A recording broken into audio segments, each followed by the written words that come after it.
Nós vamos falar agora sobre o Jardim das Aflições, é o título da palestra, que é um dos livros do Olavo, e o tema é responsabilidade social. Esse assunto será conduzido pelo Dr. Hélio Angotti Neto e terá como debatedor o Dr. Leonardo Serafini Penitente. Bem-vindos, muito obrigado pela presença.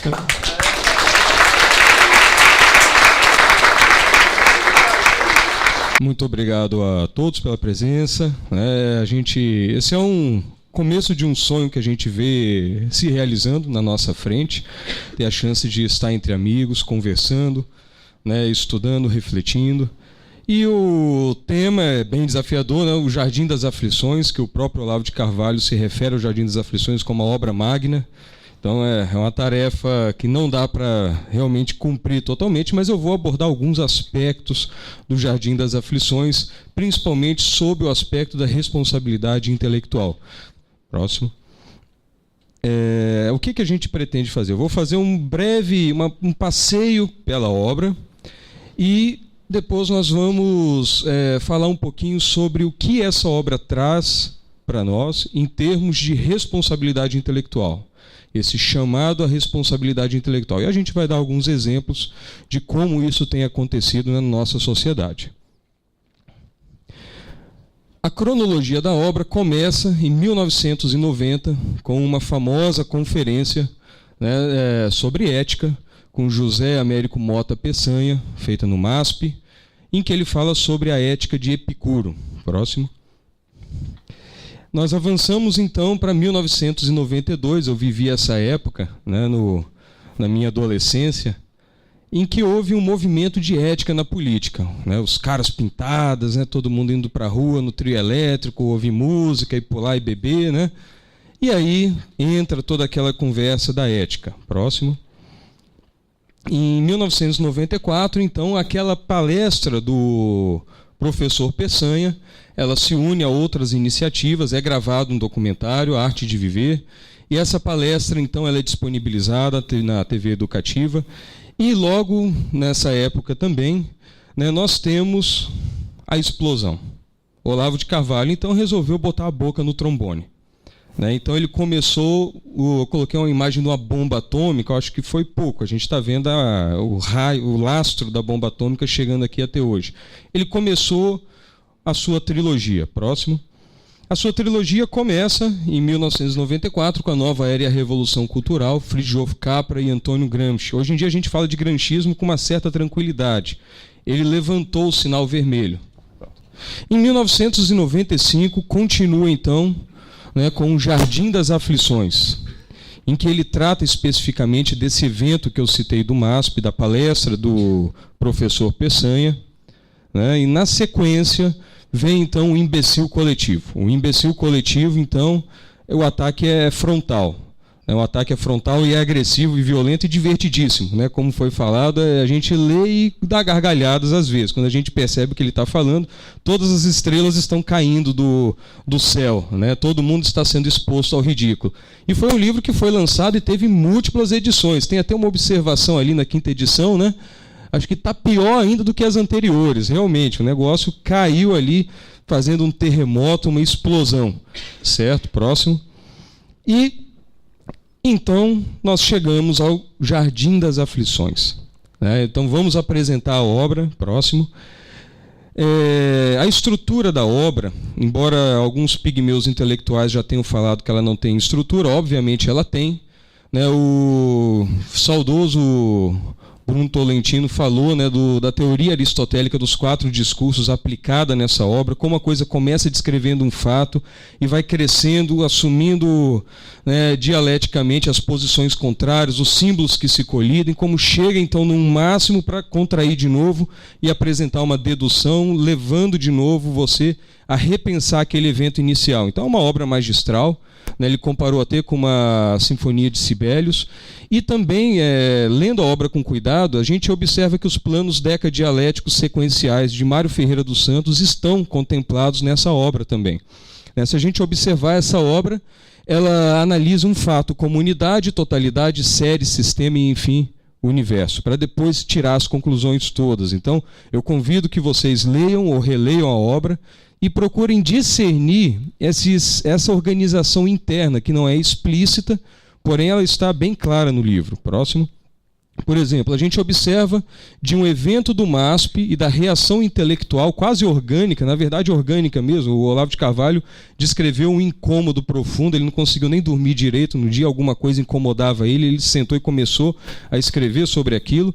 Ele passa então por uma análise de totalidade, incluindo a série Os Pensadores e o Olhar, os Sentidos da Paixão e Ética, que são as 3 palestras, e toda a militância pedagógica da esquerda mais agressiva dentro das escolas e até da moderada também. Ele passa então por uma série, isso também pode ter alguma maleabilidade nessa interpretação, mas desse conjunto de medidas, ele passa por uma série de iniciativas culturais da busca pela hegemonia, da transformação da cultura em busca intencional, premeditada pelo poder e sistemática. Ele avalia, então, o sistema inteiro da cultura revolucionária, como que isso tem agido dentro da nossa sociedade, e nesse crescendo ele chega, enfim, numa linhagem de pensamento materialista que perpassa toda a nossa civilização, toda a nossa história, e atinge no livro dele os grandes símbolos que condensam a existência humana e a nossa percepção da realidade.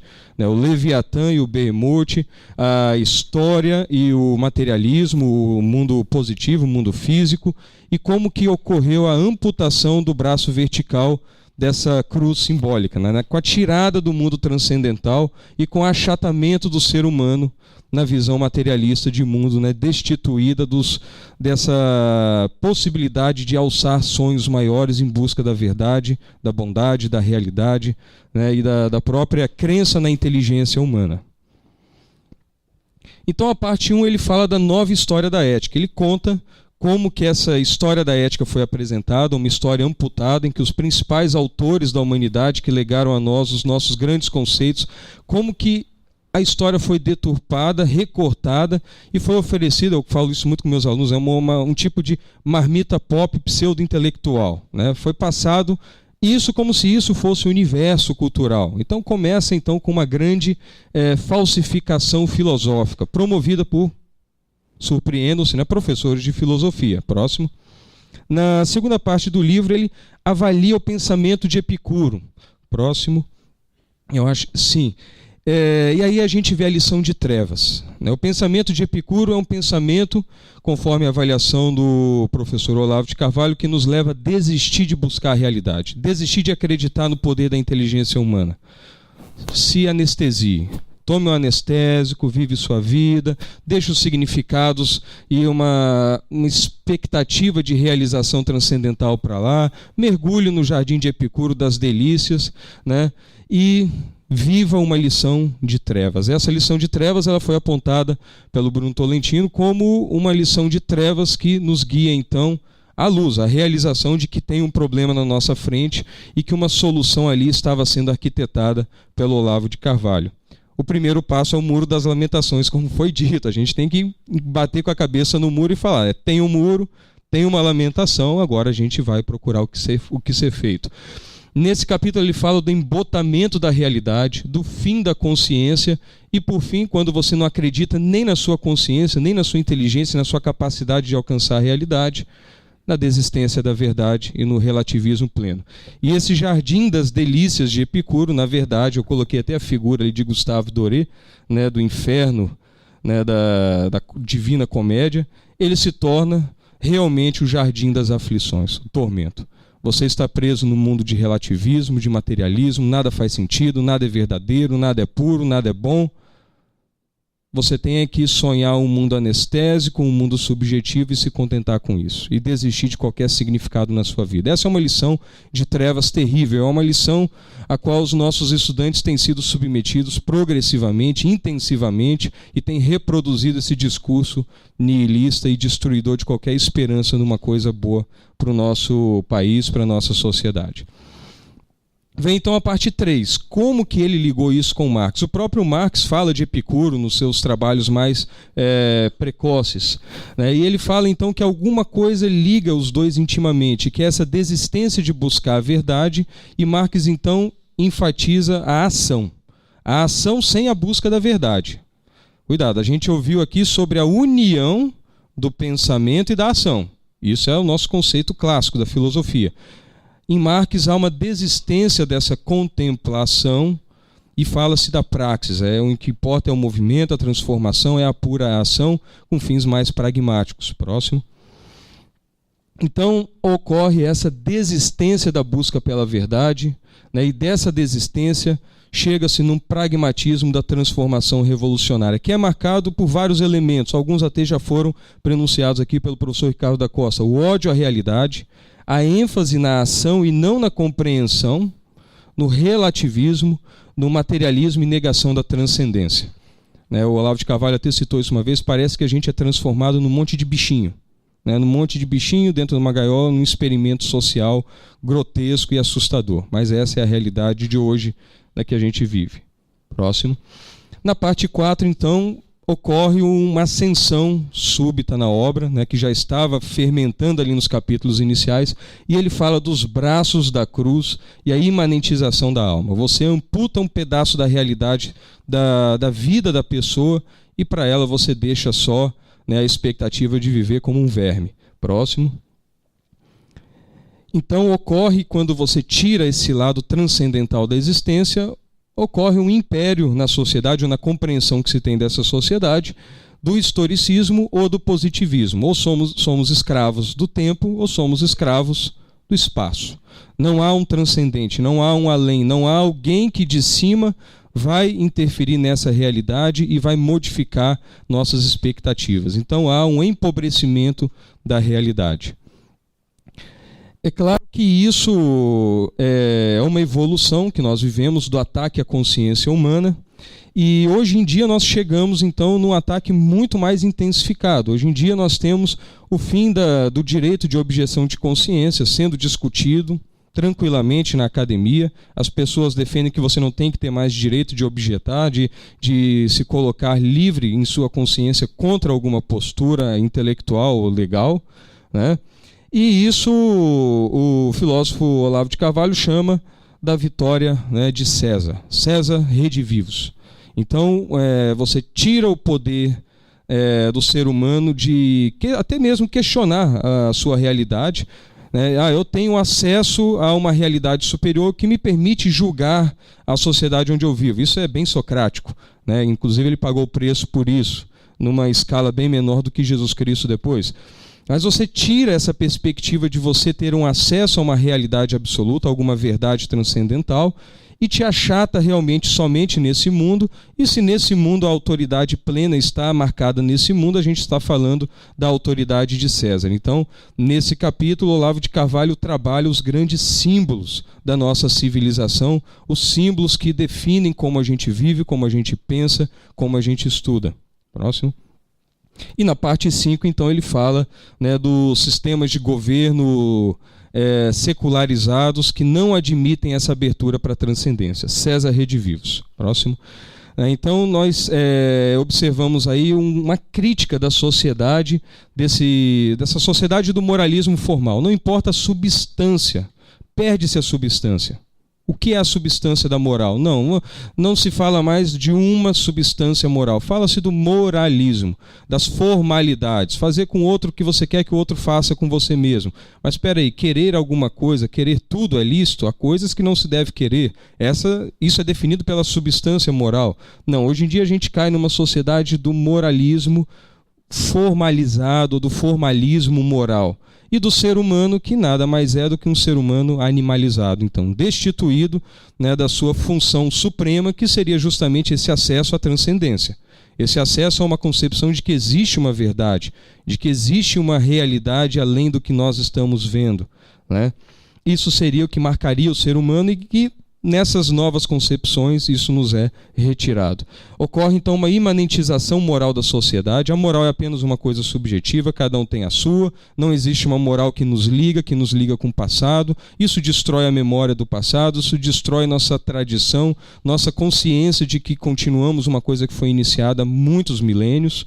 Isso ocorre também por meio de uma amputação simbólica. Alguns símbolos nos ficam proibidos e inacessíveis. A gente empobrece intelectualmente e existencialmente. A gente deixa de entender algumas coisas que nos foram removidas. Autoridade máxima e arbitrária do ser humano sobre o próximo. Se não há uma realidade suprema que tem uma autoridade sobre nós, só nos sobrou a autoridade do próximo que tem mais força do que eu, ou do que você. Ou você que tem mais força do que eu. Vence o mais forte. Isso ocorre, então, na divinização do Estado, conforme vários outros autores, como Eric Voegelin, já apontaram, né? E ocorre, então, a despersonalização do indivíduo e o abandono da responsabilidade existencial. Parte 6, lá e de volta outra vez, depois desse tour de force, ele volta, então, para o comecinho, chega lá no Brasil e senta a lenha. E aí ele dá a análise toda do que estava acontecendo naquele dia no MASP com aquela palestra do professor Peçanha. E aí realmente a obra, né, caminha para o seu final. É uma obra realmente fantástica, muito bem estruturada, né? E ele trata na sua obra, e aí a gente entra no assunto da responsabilidade intelectual, da alquimia dos símbolos, né? Então, Schelling já falava que o mito produz uma nação com seus símbolos e linguagem capazes de criar uma unidade política. Então, o mito e a simbologia, os símbolos utilizados, eles são essenciais para nós nos identificarmos enquanto povo, enquanto cultura, né? Ou na ausência de símbolos verdadeiros que abrangem o lado até transcendental, como o professor Ricardo disse, a gente não tem nada. A gente fica no vazio. Próximo. Eric Voegelin também chama atenção para essa feitiçaria simbólica, essa feitiçaria filosófica, com a manipulação dos símbolos que nós temos acesso. Você consegue controlar realmente a sociedade, controlar aquilo que a sociedade pensa. Então há uma limitação da nossa potencialidade de imaginação, de questionar, de pensar. E você tem também na nossa realidade a importância dos símbolos como fundamentos para realidades mais avançadas. Tem o filósofo Hermann Doiver, ele trata um pouco disso na sua teoria da soberania das esferas. E ele fala que o símbolo tem uma importância essencial na formulação dos estratos superiores da realidade, o estrato social, econômico, estético, jurídico, ético e o pístico, que é o religioso. Sem o símbolo bem formado, um símbolo verdadeiro, né, baseado na realidade, incluindo o lado transcendental, você não tem capacidade de subir com qualidade, né, nos aspectos mais importantes e mais superiores da nossa realidade. Você fica realmente limitado daquela linha ali do simbólico para cima. Você perdeu os significados, você às vezes sente uma coisa, não consegue passar essa coisa adiante. Isso pode inclusive levar a neuroses, a vários problemas psicológicos. A pessoa ela não consegue comunicar o que ela vive, o que ela sente, o que ela é.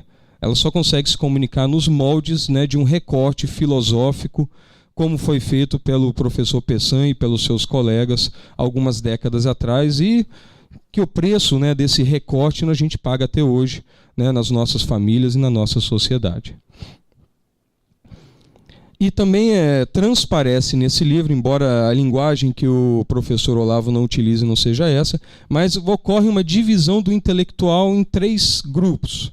O agente, que está muito mais preocupado em fazer, mas não em se submeter à verdade, ele quer fazer, em prol de um fim pragmático. Ele é um agente, ele não é um intelectual completo. O cientista, que se preocupa com a verdade, mas que na sua crença ele acredita que não precisa se submeter à verdade moralmente, em comprometer-se moralmente, ele aspira a uma objetividade da verdade sem o lado moral. Então, tem um lado moral sem a submissão à verdade. Ele quer se engajar numa causa. O outro quer a verdade, mas acha que pode ficar sem se engajar. E o lado do filósofo, que seria um intelectual mais completo, é quem se submete à verdade e tem aquela paixão pela verdade e aquele ímpeto moral, então, de viver de acordo com a verdade aprendida. Conforme já se viu em Platão, verdade conhecida, verdade obedecida. E Olavo de Carvalho fala então sobre a ação desse feiticeiro de símbolos. Quando você manipula o horizonte intelectual das pessoas, quando você manipula quais são os filósofos que essas pessoas podem acessar, você está manipulando literalmente a existência e o horizonte intelectual de todo um povo. Então, quando aquilo foi feito, que parecia ser uma coisa muito pequena, uma história da filosofia com uma ênfase muito maior em materialistas, em pessoas de uma determinada ideologia, parece que era uma coisa pequena. Não, aquilo tem um lastro na sociedade, na nossa história, difícil até da gente calcular. Aquilo foi o que gerou hoje o que vivemos. Então há um trabalho de manipulação simbólica por meio das ideias, por meio da cultura, e que, sem dúvida nenhuma, dentro dos 3 tipos de poder que serão discutidos em breve, é o tipo mais poderoso, de maior alcance, de maior profundidade na sociedade. A gente vai ter chance, provavelmente, de voltar nisso. E a conquista da inteligência teorética é a culminação de um processo de personalização, de liberação da consciência, libertação da consciência pessoal, iniciado pela filosofia grega e completado pelo cristianismo. É contra o exercício da consciência pessoal autônoma que se voltam as correntes em que se inspira o grupo organizador do curso Ética. Eis a responsabilidade intelectual. O professor Olavo de Carvalho, na filosofia dele, ele busca ressaltar a importância da individualidade e da sua consciência como o meio de acesso à verdade. Então, o ser humano, quando ele não se acredita mais apto a alcançar a verdade, ou alguma verdade, ou um elemento da verdade, quando ele abre mão do senso de realidade do ambiente em que ele vive, ele realmente se reduz, ele se diminui, ele perde essa inteligência que liga ele de fato à realidade. Então a filosofia de Olavo de Carvalho, a responsabilidade intelectual, chama a pessoa a assumir de novo o papel na qualidade de indivíduo, portador de uma inteligência que busca sondar a realidade e viver de acordo com aquilo que se aprende.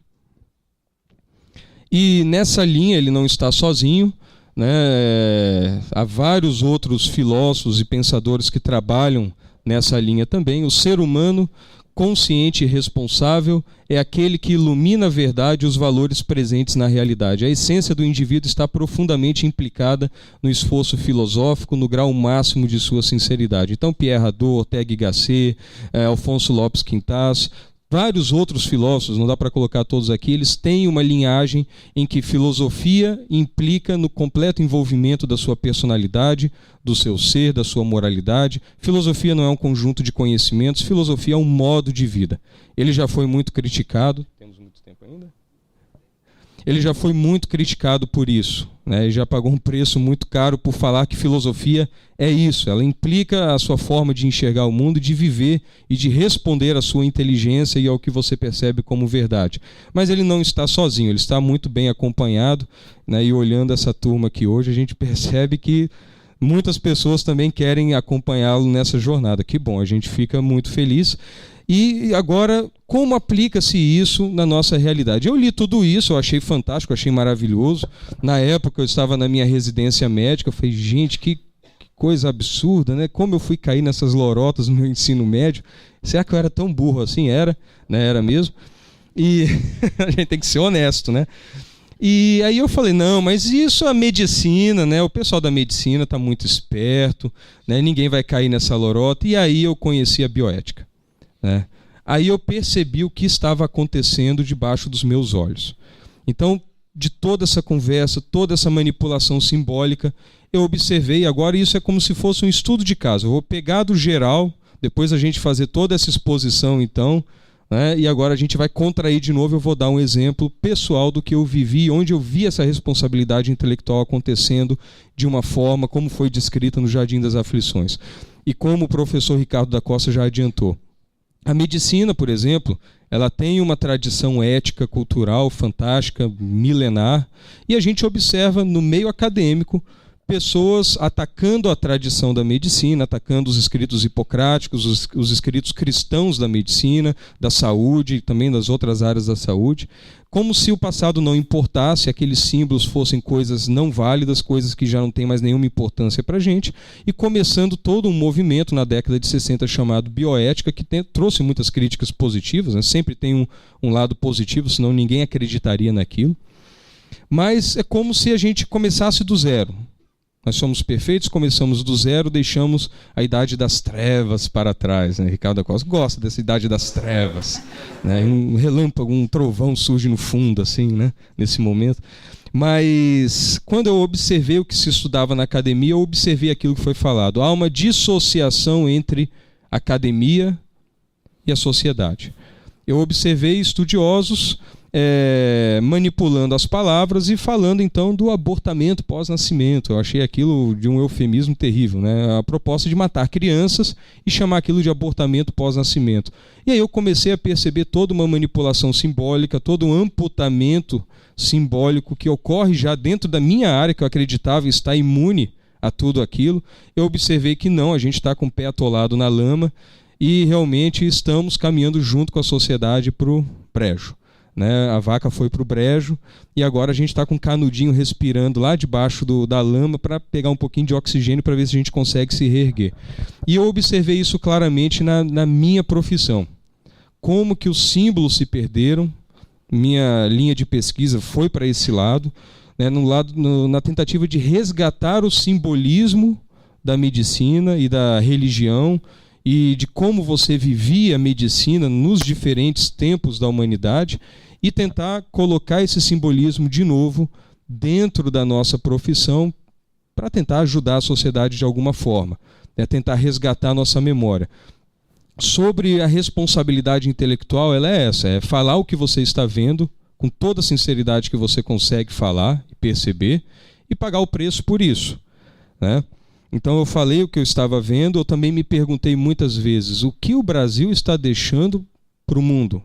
Quando se lembrarem do Brasil, aquele país que acabou, né, daqui a algum tempo acaba, e alguém vai se lembrar do Brasil daqui a 400 anos, se o mundo durar até lá, o que eles vão se lembrar do Brasil? Eu pensava nisso, eu falei, olha, antes da gente querer produzir alguma coisa, primeiro a gente tem que se lembrar da nossa história, do nosso passado. Então, essa busca da verdade na história e de resgatar essa verdade e vivê-la e projetá-la à frente, isso faz parte da responsabilidade intelectual. Responsabilidade intelectual tem a palavra responsabilidade. Temos que responder a alguma coisa, responder por aquilo que pensamos, responder por aquilo que falamos. E intelectualidade subentende que nós temos intelecto, que temos inteligência. Então nós temos a capacidade de alcançar a verdade. Infelizmente não é isso que é passado de regra, né, na nossa sociedade, nas escolas. Há um total descrédito da inteligência, há uma total despersonalização do ser humano e uma retirada do senso de responsabilidade. Mas no Jardim das Aflições, Olavo de Carvalho pega então a gente pelo cabelo, né, joga lá no meio do fogo e fala, olha, tem uma história, a história é verdadeira, aconteceu dessa forma, a história não está sendo contada, as pessoas estão tirando um pedaço da nossa existência e a gente não pode deixar isso continuar. Então, é um livro que nos dá o panorama da evolução de ideias e de como essa evolução de ideias foi distorcida. E quando a gente fala de responsabilidade intelectual, a gente fala também da necessidade que a gente tem de ter uma consciência muito alerta. Hoje em dia a gente tem várias técnicas, elas são citadas no livro também, como dissonância cognitiva, manipulação emocional da consciência, entre várias outras. Essas técnicas são utilizadas nas escolas e de como que isso é um atentado contra a nossa inteligência e como isso meio que nos considera somente pelo nosso lado animal e consegue até manipular muito o nosso lado mais instintivo. Então a busca filosófica é uma busca por uma presença, uma atenção constante e consciente na realidade, né? Às vezes até mesmo conseguindo superar toda essa manipulação sutil que é exercida sobre nós diariamente. Então agora eu vou parar para nós podermos dar um tempo aqui para o nosso amigo professor Leonardo e depois a gente responder às possíveis perguntas. Muito obrigado pela atenção de todos.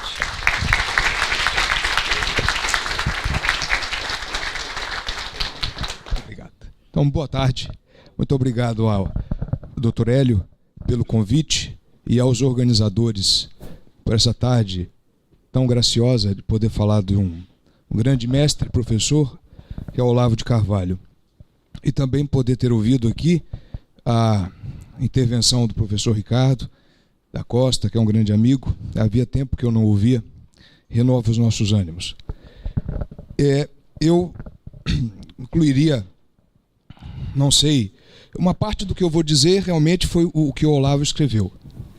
Outra parte é aquilo que eu consideraria impressões pessoais. Eu julgo que todos tenham lido com atenção, então eu vou me desincumbir de fazer a tarefa de distinguir uma e outra. Ultimamente eu tenho visto algumas falas e alguns escritos do professor Olavo, e eu acho que ele concordaria comigo em incluir o Jardim das Aflições na historiografia agostiniana. Os senhores sabem que os gregos consideravam a história como cíclico, a história sendo cíclica, ela nunca tem fim. Foi justamente com Santo Agostinho que essa perspectiva do fim da história entra em cena no mundo acadêmico. E o que o professor Olavo faz no Jardim das Aflições merece a nossa atenção, porque ele destaca algo que é inexorável. Há dois impérios possíveis: o de Satanás e o de Cristo. É evidente que o professor Olavo de Carvalho traça a história daquilo que nós poderíamos chamar do amor próprio. Santo Agostinho, nas últimas partes da Cidade de Deus, ele diz: duas cidades nasceram com dois amores. O amor de Deus até o menosprezo de si, esta é a cidade de Deus. E o amor de si até o desprezo de Deus, essa é a cidade do homem. E o José Mota Peçanha é o porta-voz desta cidade humana, essa cidade imanente, sem nenhuma perspectiva transcendente, é o jardim dos prazeres, um sensualismo que chega a ofender. E é desse amor que Santo Agostinho já falava e previa, e essa descrição do professor Olavo de Carvalho se inclui perfeitamente nesses dois impérios. Santo Inácio de Loyola, que teve a sua ordem perseguida pela Revolução Francesa, um pouco antes, com a expulsão dos jesuítas, já dizia: duas bandeiras. O mundo se move com duas bandeiras. O fim da história é claro, é Cristo. E tudo é feito para a sua glória. Diz São Paulo: Cristo nasce com ele, e ele é a plenitude dos séculos. A plenitude dos séculos. Tudo é para Cristo. Os filósofos gregos trabalharam para Cristo.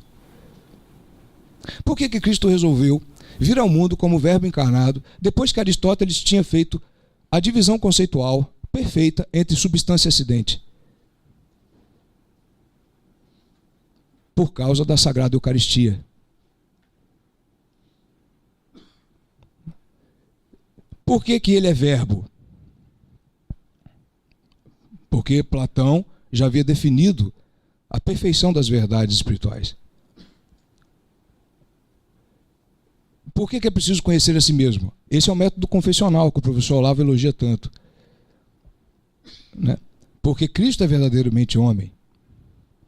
E até Protágoras de Abdera, que é um relativista, diz: o homem é medida de todas as coisas. De certa forma está correto, porque em Cristo isso faz sentido.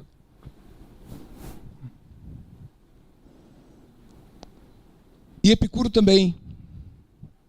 Porque quando Epicuro diz que as sensações predominam no conhecimento, ele também trabalha para Cristo sem saber. Porque no final das contas e no final dos tempos, Cristo será glorificado pelos seus santos e pelos condenados, que darão mais glória e brilho ao bem. Duas cidades se cindiram. E é disso que o professor Olavo trata. Esta cidade da religião civil, a comunhão dos ímpios e a comunhão dos santos. Ocorre que a cidade humana, a cidade terrena, ela não provoca nenhum bem. A dos santos, sim. Porque é muito possível que o senhor Mota Peçanha tenha sido salvo por algum ato de amor de algum santo, escondido em algum convento desconhecido, Quem seria salvo pelos atos do Mota Peçanha? Um ato de amor e penitência do professor Olavo de Carvalho pode ocorrer e pode fazer com que o Mota Peçanha se salve. E o Mota Peçanha salva quem?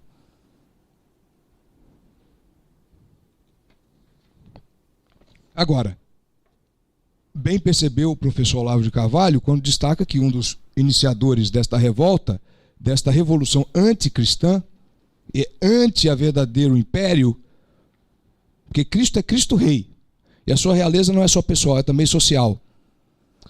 Porque aquela famosa pergunta de Pilatos, tu és rei? Ele diz, sim, para isto eu vim, para isto nasci, para ser rei. Tudo gira em torno de Cristo. Inclusive o Império Romano, este império tão bem descrito pelo Olavo, que se repete com Mota Peçanha e se concentra na pessoa dele, o império da religião civil, do imanentismo total, serviu a Cristo. A pergunta de Pilatos fez enaltecer a Cristo.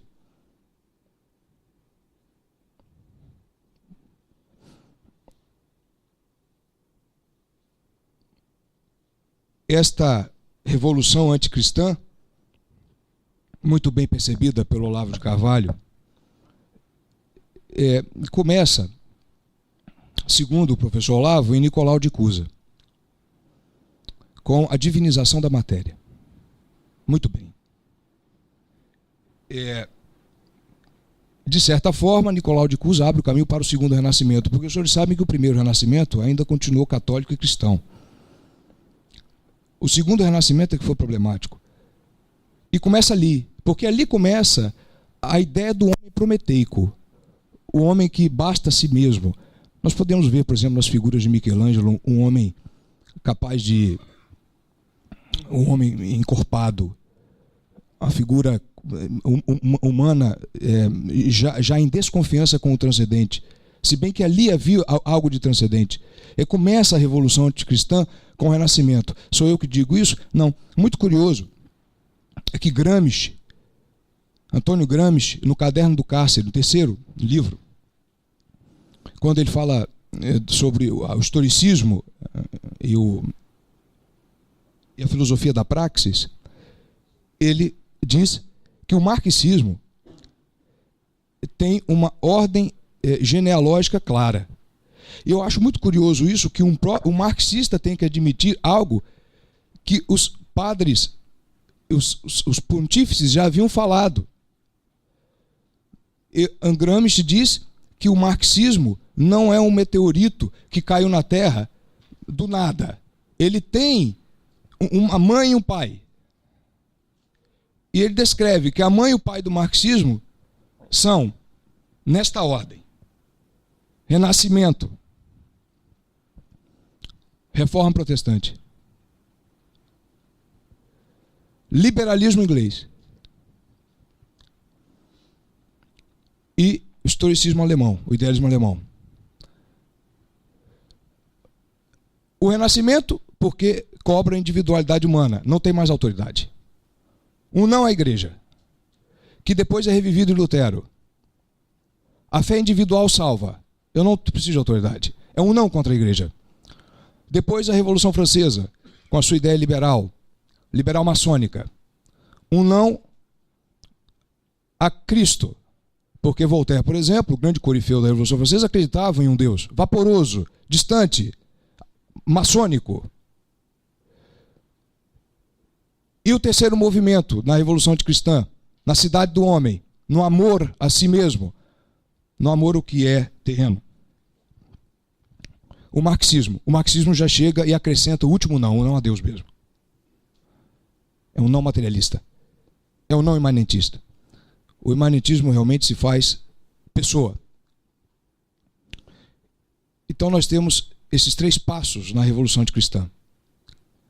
Um não à igreja, um não a Cristo, um não a Deus, a Santíssima Trindade negada. Porque um não à igreja é um não ao Espírito Santo. Não à autoridade. Vejam que belíssimas palavras da sua santidade o Papa Pio XII, em 1952. Nos últimos séculos, o inimigo, tratou de realizar a desagregação intelectual, moral, social da unidade do organismo misterioso de Cristo. Quis a natureza sem a graça. A razão sem a fé, Revolução Francesa. A liberdade sem autoridade, Revolução Francesa. E, às vezes, a autoridade sem liberdade, comunismo. É o inimigo que se manifesta cada vez mais concreto, com uma ausência de escrúpulos que nos surpreende. 2 pontos. Cristo sim, igreja não. Depois, Deus sim, Cristo não. Finalmente, o grito ímpio, Deus está morto. E até Deus nunca existiu.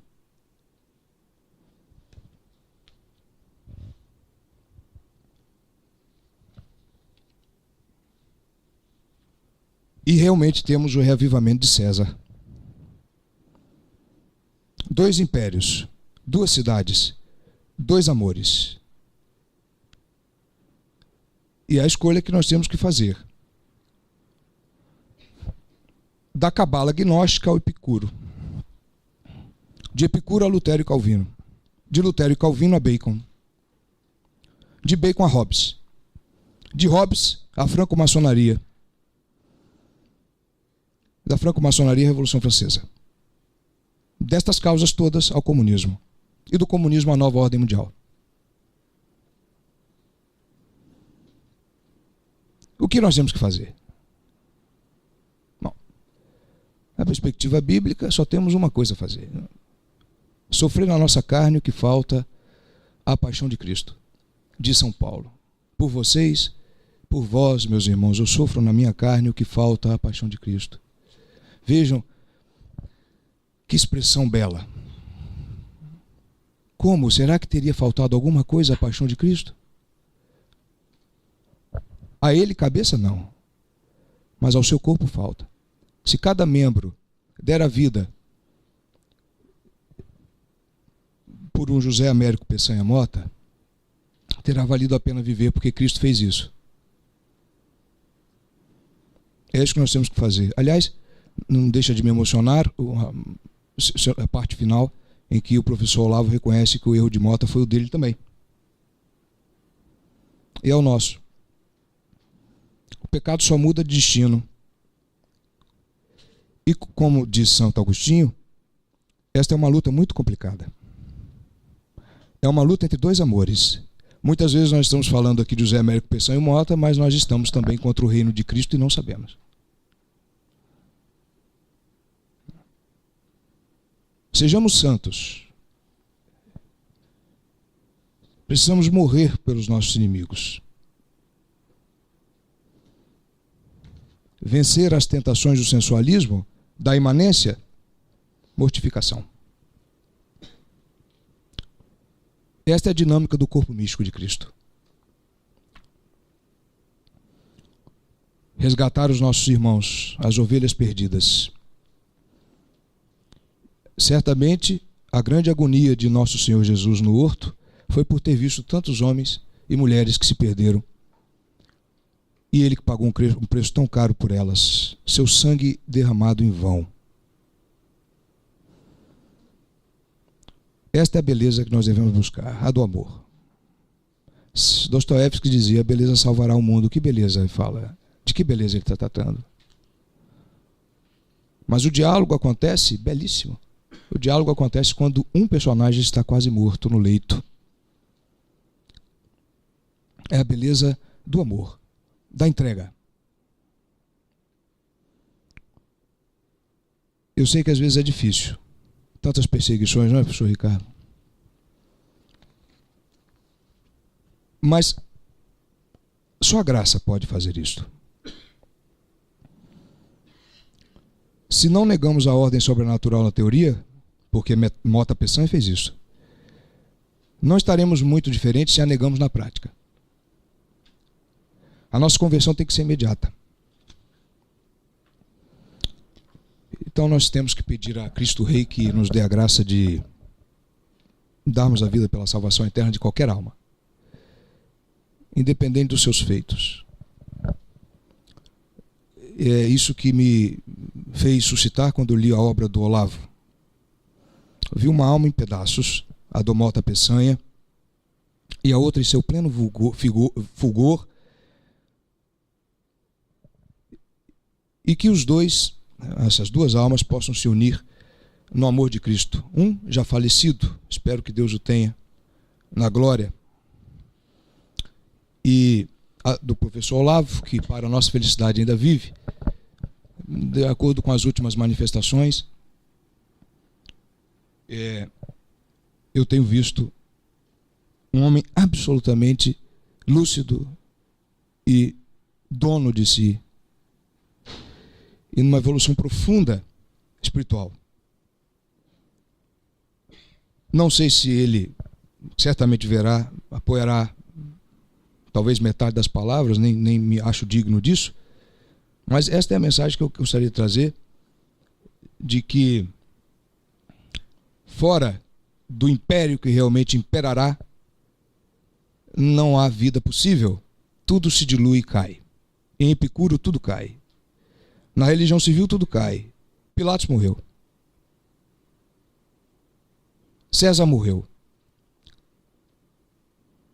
Só as boas obras, só a vida em Cristo é que vive.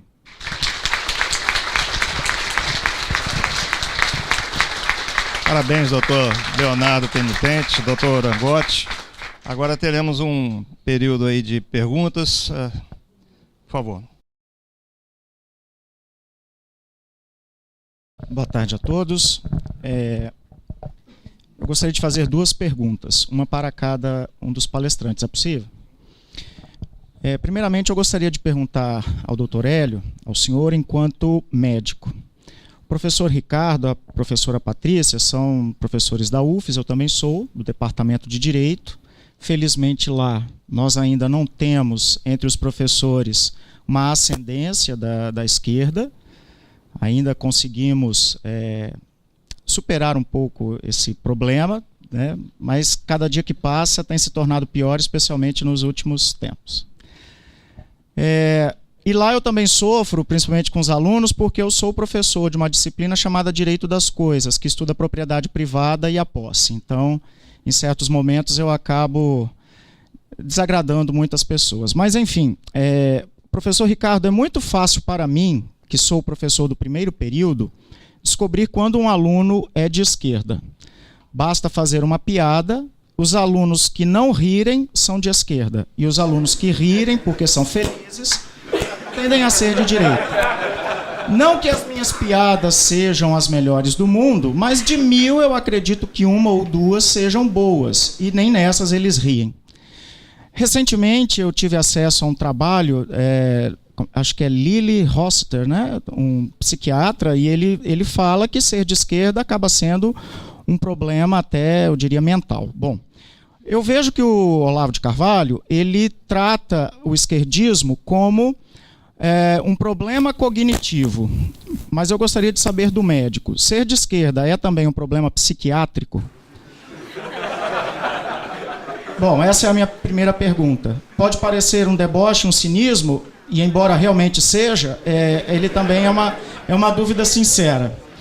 Inclusive, cuidado com a sua filha, né? Porque pelo que eu vejo, com muitos dos meus alunos, tende ao fracasso e ao pior, tá?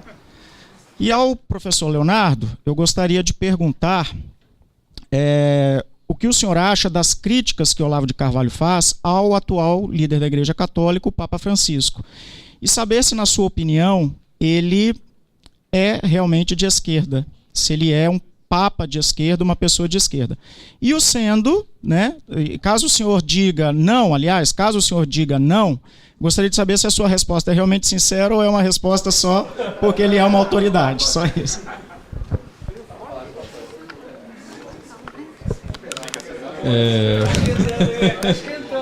Essa aí vai pegar fogo, hein? Olha, eu não sou oftalmologista, longe de mim dar diagnósticos psiquiátricos profundos, né, mas tem algumas obras que realmente a gente busca, a gente lê. Tem uma obra muito interessante chamada The Righteous Mind, escrita por, se não me engano, Jonathan Haidt.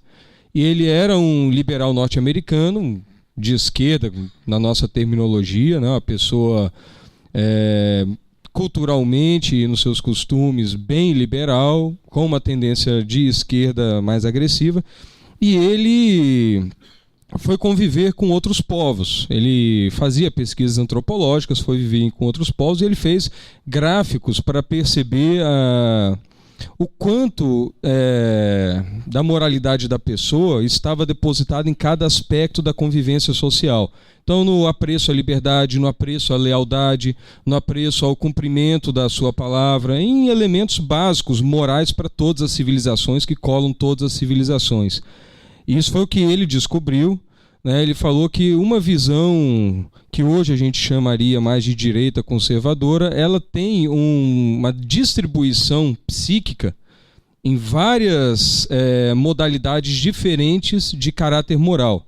Enquanto a distribuição daquelas pessoas rotuladas mais como liberais nos Estados Unidos ou de esquerda radical aqui no Brasil, elas teriam uma concentração muito exaltada em poucos pontos, como se a psique dela ficasse mais simplificada. Eu acho que é uma pesquisa extremamente controversa, né? O autor, imagine a controvérsia que ele levanta, né?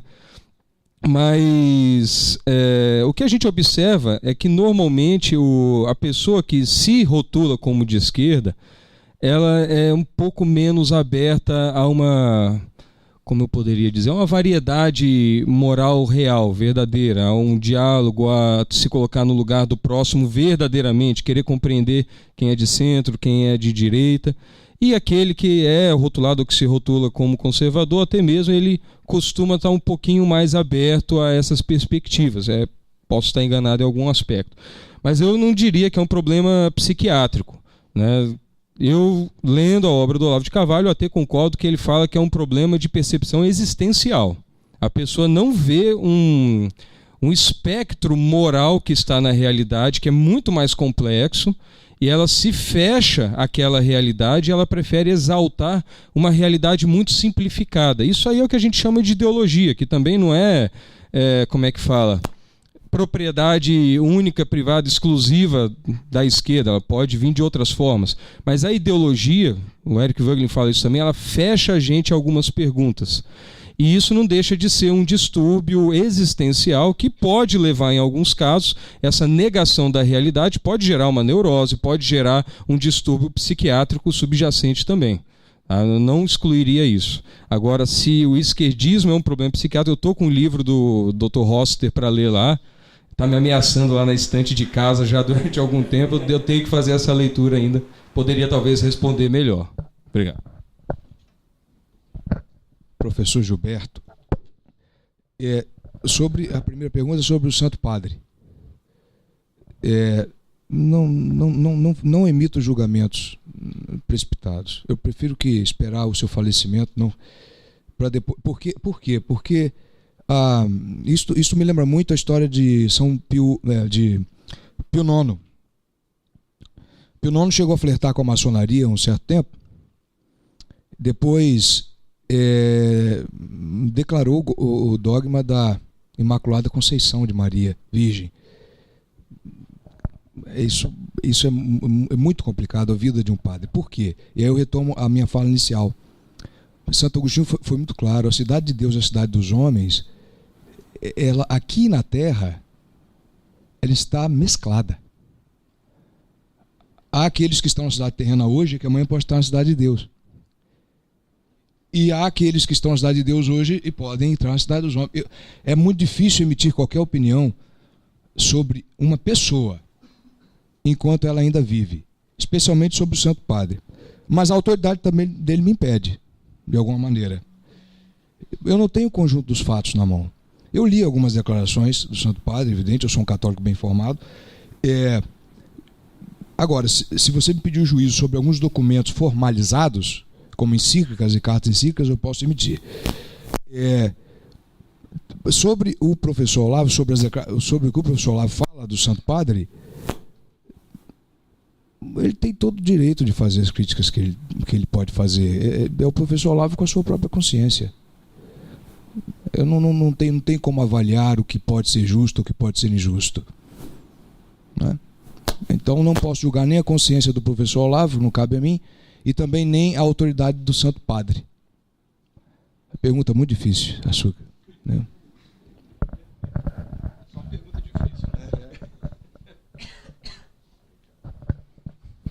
Como eu fui citado, eu só quero te dar uma sugestão. Leia o meu livro póstumo. Temos duas perguntas ali atrás, eu vou trazer o microfone aqui. Boa tarde. Queria fazer uma pergunta ao professor Leonardo. Só eu contextualizar para entender. O senhor falou de Renascimento, falou de Lutero, Revolução Francesa, mas num pouco estudo que eu tenho feito recentemente, eu acho que talvez, tão sutilmente, que é difícil de ser, às vezes, falado sobre ele, seria o Guilherme de Ockham. Porque quando ele vai dizer que o conceito abstrato não existe, ele praticamente está declarando a incapacidade da consciência humana, da inteligência humana, de captar a verdade, que através a verdade material. E a inteligência humana ser imaterial. E ao ponto que, não digo que ele fez por maldade, mas não sei dizer, né? Não vou fazer o juízo. Mas essa incapacidade de perceber a compreensão de uma verdade material e a incapacidade de que nós percebamos que nós temos uma inteligência material, logo nós temos uma alma, isso, naquele momento, não teve tanto estrago, até porque ele não foi levado a sério, mas depois começou a ser levado nas universidades, e você percebe que o desencadeamento da história da filosofia, o cume dele é o Marx, ao dizer que não existe nada imaterial, é puro, é tudo matéria, né? Ele vai pegar a dialética do Hegel e vai dizer, não tem espírito nenhum. Tudo é matéria e o Estado tem que ser feito para a realização do bem material. E também, por um lado, é o mesmo erro do marxismo, o mesmo erro do liberalismo. A diferença é que o bem material tem que ir para o Estado e o outro bem material tem que ser livre. Mas, no fim, é a incapacidade de perceber algo transcendente, mas tudo começou, parece, com Guilherme de Ockham. Você enquadraria ele nessa sequência? Né? Acho que você não tinha falado dele, se eu não me engano. É isso, obrigado. Bom, muito boa pergunta. Realmente eu não falei do nominalismo aqui. Eu talvez não incluísse o Ockham como iniciador do problema, mas ele realmente foi responsável pela reforma protestante. Isso aí eu posso te afiançar por quê? Porque um professor de Lutero na Universidade de Erfurt, na Alemanha, chamado Gabriel Bill, era um occamista.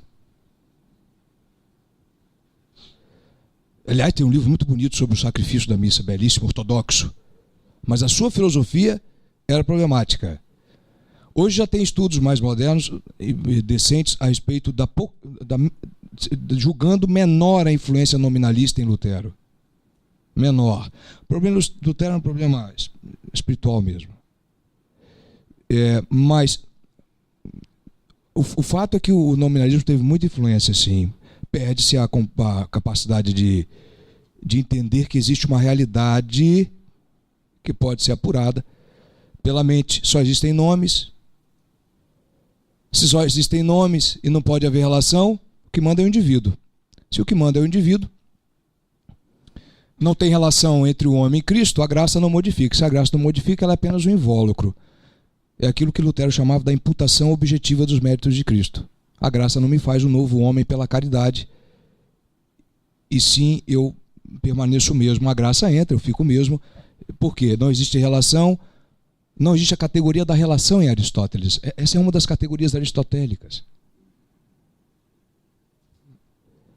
E como Ockham negou todas as categorias aristotélicas, negou também a possibilidade do homem se santificar e permitiu o aparecimento de um mota da vida. Bom, boa tarde.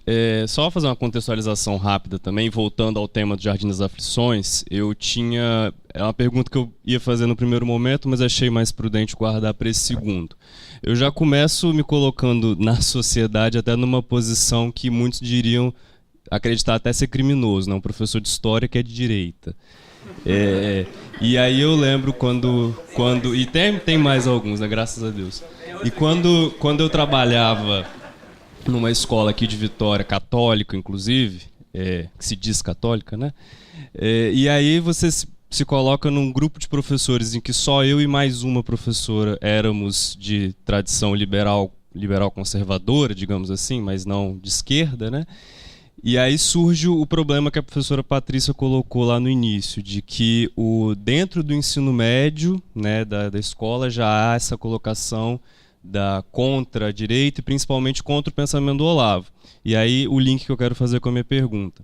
Na época, um professor se referiu a mim dizendo assim, mas se ele leu o Olavo de Carvalho, ele deve ter algum bom motivo, né? E ele nunca tinha lido nada do Olavo de Carvalho. E assim como outros colegas meus diziam a mesma coisa. E lembro até quando eu marquei presença no evento do Facebook aqui, aí um colega meu comentou embaixo, poxa, que pena.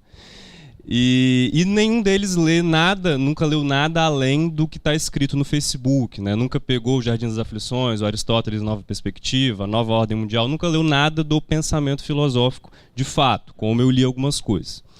E aí eu entro na questão recente, né, do documentário, o Jardim das Aflições, em que o Josias Teófilo passou por aquele problema lá em Pernambuco, e o evento, né, a mostra de festival de cinema foi cancelado porque os outros de esquerda retiraram seus filmes, esvaziaram o festival, e aí dizendo que não iriam participar de um evento que tivesse um filme relacionado ao mentor da direita brasileira, que é o Olavo de Carvalho, segundo a própria terminologia deles. E aí tanto o Josias quanto o Olavo se posicionaram dizendo o seguinte, que mesmo nas ditaduras comunistas, enfim, os censores não permitiam que a população visse, mas eles pelo menos viam antes de censurar. E aqui no Brasil acontece uma coisa inédita, que a censura acontece sem nem ao menos o censor assistir ou ler ou qualquer coisa do tipo. E aí eu lembrei do meu caso lá das pessoas censurando o fato de você ler o Olavo sem ter lido o que ele escreveu. E eu queria que vocês comentassem um pouco sobre isso, né? Acho que fica aberto aos dois, sobre essa censura prévia, né? E aí linkando também com essa relação da religião civil, porque essa religião civil que cria, inclusive nos professores, nas escolas, uma devoção, no pior sentido da palavra, né, de uma devoção que só abaixa a cabeça e que não é crítica, nesse sentido de questionar, e é uma devoção incontestável ao governo dito operário e assim vai, né? Então, seria mais um comentário nesse sentido dessa censura prévia que a gente vem passando ultimamente. Então, você é o Matheus, não é, mano? Isso. O Matheus, sobre o filme e a censura. A censura é muito grande, né? Eu sou professor universitário também e comungo de todos os dramas do professor Ricardo da Costa, acredito que o professor Hélio também. A censura foi hedionda. Isso tem que ser combatido com todas as forças. Mas, bom, esse documentário a respeito da vida do professor Olavo certamente não precisará desse evento para ser um sucesso de público. Mas, o Matheus, é um problema sério. O que fizeram com o Olavo publicamente é o que fazem com o professor Ricardo e com outros professores que provavelmente estejam aqui todos os dias. Todos os dias. Não se pode falar mais nada. Não se pode falar mais nada. Estamos mudos, entendeu? E o maior tabu de todos hoje é a palavra de Cristo. Não se toca. Não se fala em Cristo. Quanto mais da sua realeza social. Você é muito você é católico muito tradicional e você, se depender de você, a monarquia absoluta. Veja bem, esse é um outro problema. Nunca foi isso. É só ler Santo Tomás de Aquino, enfim. Mas, professor Hélio, eu deixei o senhor por último porque eu acho que o senhor devia terminar terminar a mesa aqui com chave de ouro. O latão, né? Não sei. Vamos lá. Gente, a censura está plenamente justificada. Todo revolucionário ele enxerga o futuro. Então ele sabe o futuro, ele sabe o filme do que fala, que é um filme de direita, que vai defender o golpe, ele já viu o futuro, tem pleno domínio do que vai acontecer e já pode julgar o presente com base nisso. Isso, é claro, é um dos elementos da mentalidade revolucionária, né? Então ele não precisa de justificativa para censurar. Eu vi uma reportagem recente até, em que um desses que retiraram seus curta-metragens da exposição, né? Ele viu, não é uma censura, porque se fosse uma censura eu ia proibir que passasse o filme. Eu só tirei o meu filme de lá. Só combinaram de tirar todos os filmes e sabiam que não ia acontecer o festival, né? Não é uma censura, entendeu? Só tiraram o filme de lá. Então eles manipulam muito a linguagem para tentar mascarar uma coisa muito feia, né? Que é feita na prática, no dia a dia, né? E realmente... o brasileiro normalmente ele cai nessa esparrela, ele cai nesse engodo linguístico, né? Então, daí a importância do rigor com a gramática, de saber interpretar texto, né? E sobre essa devoção civil, né, muitas vezes o cristão ele é acusado de você tem uma visão muito enviesada da sociedade. No meio calvinista, que é a minha religião, né, eu sou protestante presbiteriano, tem uma crítica muito profunda na relação de cosmovisão da sociedade. A pessoa que ela não tem uma religião cristã e faz essa crítica, o que ela está fazendo? Ela está fazendo nada mais, nada menos do que expressando a sua própria cosmovisão em detrimento da cosmovisão alheia. Então ela não percebe que essa crítica contra a fé alheia e sua posição materialista ou uma outra posição qualquer é tão religiosa quanto quem é cristão. No sentido menor, porque no sentido cristão você ainda tem o abarcamento da transcendência, você tem abertura para a transcendência. Então, eu usei a palavra é uma religião como a outra, não é uma cosmovisão, mas não é digna de ser chamada de religião. Ela não está religando a gente a nada. Religião, religar, né? Ligar a gente ao transcendente. Então a pessoa que ela faz essa crítica, na verdade, ela só está assumindo para si um lado arbitrário, né? E na sua arbitrariedade ela nega ao próximo a experiência que ela quer ter na sociedade. Então isso aí realmente é a linguagem, como diria o Eugen Rosenstock em si, né? Uma crise de linguagem, é o eu não quero te escutar. Então esse é o passo para a guerra, né? Esse é o passo para o conflito, e quando a gente vê a violência nas nossas ruas, ninguém quer escutar ninguém, não é de surpreender que a coisa esteja nesse grau, né? Nessa intensidade, nessa situação tão ruim que a gente está vendo.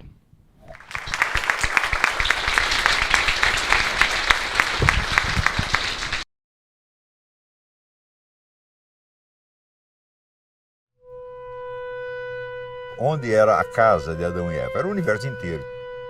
No processo seguinte, no processo civilizatório, existe a ideia de isolar, controlar e administrar. A salvação humana depende de que alguém controle as coisas. E as tentativas de controle sempre terminam muito mal. Terminam em guerras, revoluções, morticínios, desilusões, decepções sem fim.